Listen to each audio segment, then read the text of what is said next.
So crypto regulation is healthy because, well, actually, first there's a misconception that actors in the crypto space do not want regulation. And I think responsible actors in the crypto space actually do want regulation. And the reason they want regulation, it's good for their business, it's good for their customers, it's good for the markets. And the way you get there is through clear regulation. Clear regulation consistently applied leads to predictable outcomes, and predictable outcomes are good for everybody. If you don't know what the law requires, you can't comply with the law. That's true. And the law inconsistently applied leads to unpredictable outcomes, which at the end of the day is not going to be good for anybody. And that is why we see companies going bankrupt, because there's no clear regulations onto how they should operate and people losing their money. I think that's the definition of healthy regulation. And I think in the crypto space, we're working our way to get there. Some markets get it right, some markets get it wrong. Obviously, one of frustration, there's no question about it. I'm still a huge advocate for the potential of blockchain and cryptocurrencies. I'm disappointed, like many other shareholders. It sets, in a way though, I always try and find what is the outcome of something like this. I mean, yes, I'm a shareholder in the International.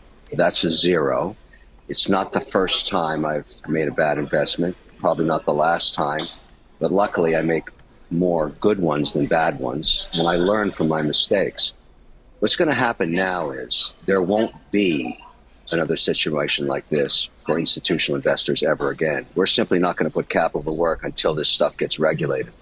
And what is occurring, and I'm just one voice in it, what I'm going to be doing is I'm going to fly to Washington, and I want regulation. I want it now. No more delaying. I think this puts tremendous pressure on the SEC. I think a bill like the Stablecoin Transparency Act, which has been floating around forever, not going to signature, not going to markup. We got to stop doing this to ourselves. As an industry, it has to stop, but also it's time to move forward with regulation. And if this is the bottom of the crypto market. A massive player goes to zero, and now you build from the ashes. That's the upside. I am still going to invest in crypto. I lost money in the accounts there. They have a gate on them now. It doesn't stop me from buying more, and I'm going to do just that. I'm going to take advantage of the fact that most of these currencies and tokens and coins have absolutely been beaten into the ground as a result of this, and probably a buying opportunity. That's the way I look at it. What do you need to see on paper before you would put fresh money into the space again? An actual bill? Yes, I want to see it. I'd like to start with one thing. I don't think we can solve for every single asset in crypto. I want to do one thing, and that one thing is to pass the Stablecoin Transparency Act. One thing, because that allows us to use the US dollar as a payment system. I would use that in all of my businesses every day. It's far superior to ACH, far superior to SWIFT, far faster, more transparent, 100% auditable. All I need is the regulation that forces an audit every 30 days and guarantees me the backup for this is Treasury bills less than 12 months of duration.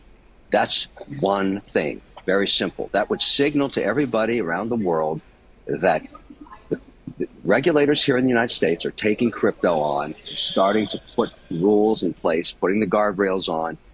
No one is going to play ball anymore in this space on an institutional level with serious capital till we get it done. I'm kind of stuck on your comment that you're so confident.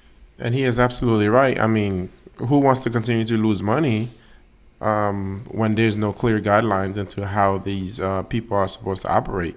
You need these guidelines, and hopefully when he does go to Washington, he could get something done because of his billionaire status or whatever.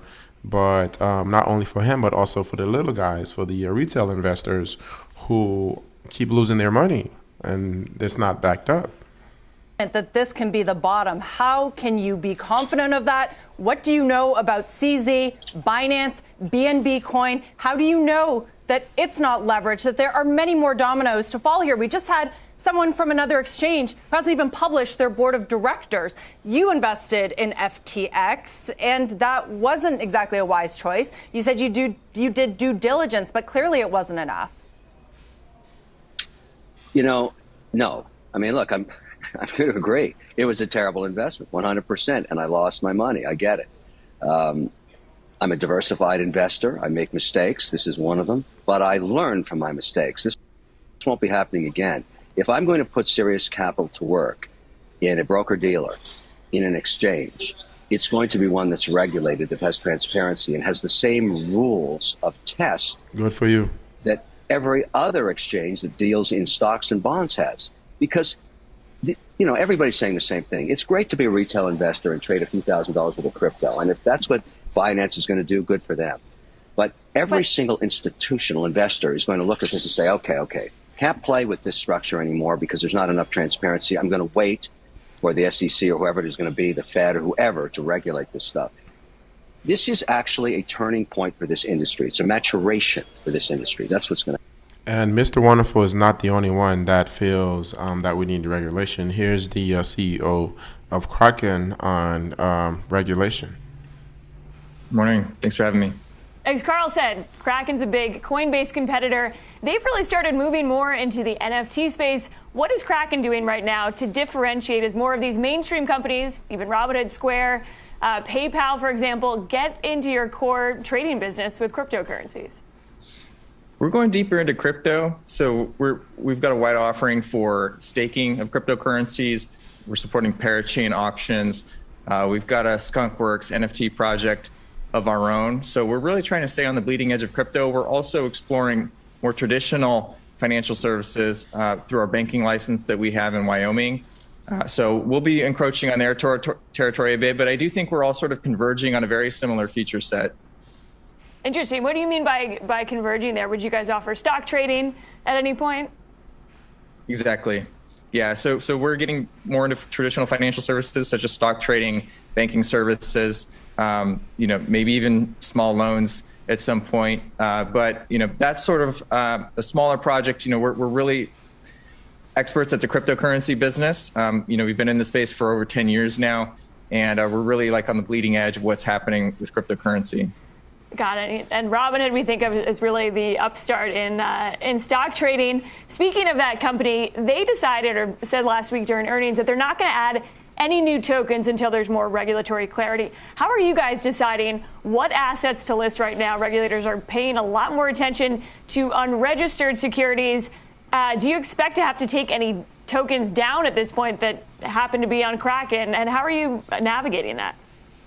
We don't expect it to take anything down. We have a very robust listing process, not unlike what you would have for the public markets. So we do a lot of diligence before we list something. We have a very thorough legal review before we list something.